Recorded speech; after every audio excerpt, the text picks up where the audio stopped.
Hello guys, welcome back to the channel to another automatic dive watch Duel. So getting into it on the left for today, I have the Phoibos Great White. This is the PY007, C for the black color. So this one, reviewed quite a while ago, and courtesy of Phoibos Watch, who made this available for review and comparisons, of watch that I have enjoyed quite a lot and is still on regular rotation on my wrist.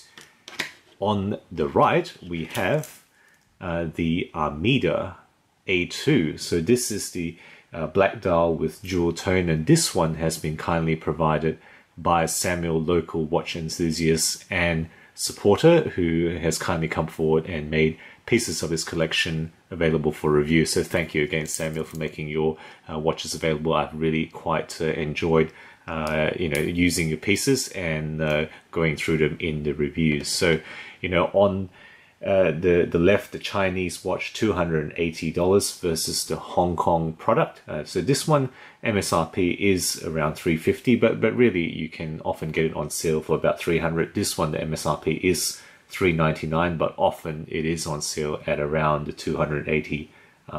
So they both have 316L steel. Right, that's quite clear on the specs that you have seen on these watches. They both have screw-in case backs and crowns. Just quickly show you part of the case backs here. 300-meter water rating on both of these pieces. Unidirectional 120-click dive bezels, of course, and good lube. This one is Super Luminova. This one is also a different Super Luminova, and I think slightly better as we go into the details. Who will win out of these two Eastern origin quality dive watches? Well, let's get into it and see. So moving into the head-to-head here. So first up, caliber. All right. So the Phoibos has the Miyota 9015, right? MY 9015. It's a pretty good movement, right? It's a 28,800 beat per hour movement. All right. Power reserve is 42 versus 40 hours of the Seiko NH35 that is in the Armida. This one is a 21,600 beat per hour. They both have 24 jewels. I think on paper as well as on reading, you have to give a nod to the Phoibos here. NH35, you've seen this in many watches I've reviewed. I've given it 7 out of 10 before. I've given the Miyota 8 out of 10, and this is what the scores are today, 8 versus 7. Next up, design. Okay, so I think they're both very well executed homage divers, right? They both kind of borrow a lot from Rolex sub. No doubt about that. The Phoibos has been a favorite of mine. It's very solidly done.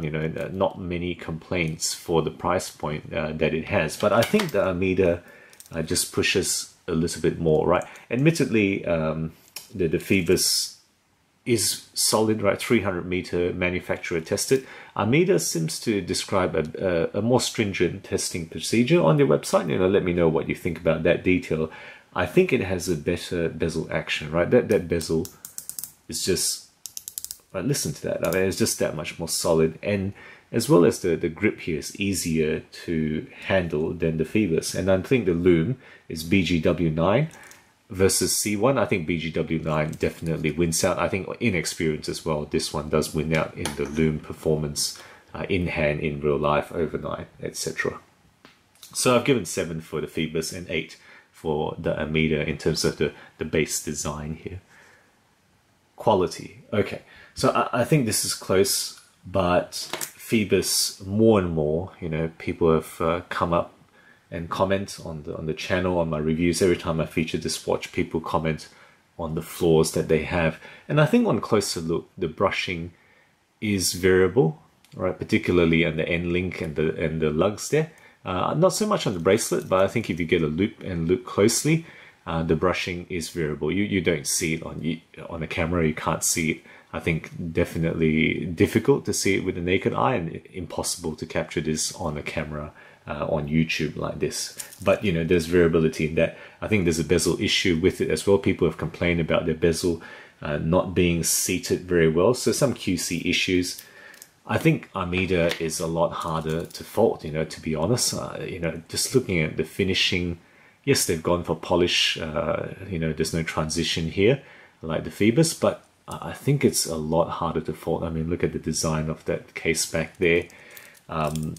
They've also pushed for screw links, right? They both have sapphire crystals. Admittedly, the Phoibos does have ceramic, but they both have sapphire. Armida has pushed for screw link on the baselet. So, I'm going to give the mark to Armida here on this comparison. So, Phoibos have knocked off a mark from before. 7 today, Armida 8 out of 10 for the quality stakes here. Alright, next up, style. Okay, so I think this is subjective. They both have borrowed good looks, of course, from Rolex. I think the Armida kind of just edges ahead, right? It's got a sharper look, right? I think the overall finishing and design is a little bit sharper, just put it side by side. Right, they both are very similar. The Armida, just to remind you, is 42mm versus 40mm. That's why you see the size different here. Right, but I think that's just the overall, look at the bezel shape, case shape. The jewel tone does add something to it as well. Maybe that's the major influence here, but I think I've got to give the styling to the Armida here. So 7 for Phoibos today, 8 out of 10 for Armida on style. Performance. Okay, so again, I think Armida edges ahead, right? They're both solid 300-meter rated watches. I think the Armida, I've already talked about, the bezel function is a bit better. The lume is also a bit better. And then lastly, I will mention this one does have a dive extension.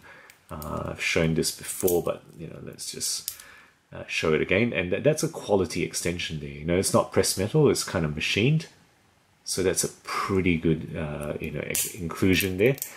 So overall, I have to say that this, performance-wise, as a dive watch, edges ahead of the Phoibos, even though they're both kind of 300-meter as the water rating. So 7 versus 8 on the performance today. All right, versatility. Okay, I think Phoibos wins here because it's smaller, so it's kind of less ostentatious on the wrist. The Armida also has jewel tone, so it's kind of a little bit more blinged out. I think overall you have to give it to the Phoibos. This is quieter. You can sneak this into a lot more, I guess, formal occasions. I mean, no doubt you can actually take this as well, but as a side-by-side, you have to give that the versatility. They're both kind of sporty watches, but this one just has less of a shouty appearance, if you will. So 8 versus 7 on versatility. They're both pretty good. I wear this in the office where I wear a tie, and that's okay. But just strictly speaking, I think I have to give the nod to the Phoibos there. Durability. Okay, so 316L steel on both. They both have sapphire. The Phoibos does have the ceramic, where this one, is aluminium or some sort of metal insert. So maybe that's a bit better on the bezel, but the Armida does have more metal. It's 175 grams. It's overall got a more solid feel. This is pretty good, but it is 165. You definitely feel that difference in the hand and on the wrist here. So hard to separate. I couldn't separate it on the mark for durability here. I've given 8 out of 10 for both. All right, next up. Value. Okay, so again, Phoibos, I've spoken about this before. It's nearly unparalleled. You get the 28800 Miyota 9015. You're getting sapphire, you're getting ceramic, super luminova. It's really very difficult to beat at 280 USD, which is what you'll realistically be paying. So 9 out of 10 today. I've given 10 out of 10 before, but because of the reported QC issues that seem to be very, very real for a lot of people, I've knocked a mark off. So 9 out of 10 for the Phoibos. Very, very strong there. Armida, I think they're pretty good. At 350 for what you get, it's not bad. You're getting the ceramic, you're getting a very good quality finishing, quality bracelet, quality dive extension and what have you. It's pretty good, right? But it does have that NH35 movement, which you can find in watches well under $100, Invicta as a prime example. So you know, for a watch that is 4 times the price of an Invicta, same movement, I got to knock a couple of marks off on the value stakes here. So 9 out of 10 for Phoibos, 7 out of 10 for Armida on the value stakes. All right, second last one, brand. Okay, look, I think, you know, this is something I've spoken about before, so I'm not going to labor the point. Phoibos is brand new, but they show a lot of integrity, I think, in what they're doing. They show a lot of promise. So I think they are a brand that worth keeping your eye on, you know, for what they will come up next. But, you know, they're relatively new. They're less than 2 years old, so they're kind of unproven. I've given 6 out of 10 because of what they have managed to put out so far. Armida is more established, right? They have, I guess, very fair products. They seem to be putting out quality stuff, you know, a very clear direction in terms of being quality dive watches at fair prices, and they have some original or very, you know, much more original offers on their website, and they have a lot of watches. You know, take a look at the Armida website if you're interested in their other ranges, you know, that are less of a homage type watch. So, you know, 8 out of 10 I think I'm going to give them. Clearly, you know, I think they've got more behind the brand than Phoibos, so whatever mark you give, I think you have to give the nod to Armida here. All right, last on the list, X Factor. You know, I think Phoibos does bring something to the table. You know, they're not to be sneezed at, I think. You know, they do push the value proposition in this price range for quality dive watches at very, very reasonable prices. But look, I think Armida just gets it on the X Factor. They're more solid. Overall quality is edging forward, you know, especially on the finishing, the bezel. I think they're a great looking product. A lot of their watches are pretty great looking, you know. So I've given the nod to Armida on the overall X Factor here. So 8 versus 7 on the Phoibos. Okay, so what are the totals? You'll know if you've added up as you go along. You know, again, pretty close, you know, 74 versus 77.